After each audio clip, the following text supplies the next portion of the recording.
kai musulmi ne ya tabbata kai musulmi ne to kai nawa ne.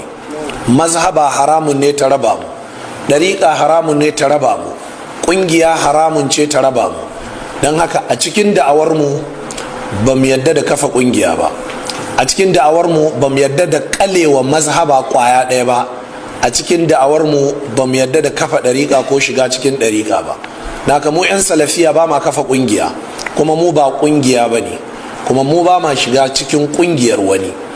Mu 'yan salafiya ba ma kafa ɗariƙa, kuma ba ma shiga cikin ɗariƙar wani.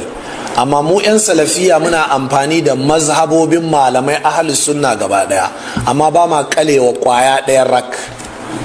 Wannan shine bayani daga bakinmu. Don haka daga cikin manufofinmu shine samarwa da musulmi haɗin kai a bisa gaskiya, da kuma cewa dukkan mazhabanci da ɗariƙanci da ƙungiyanci da ke raba kan musulmi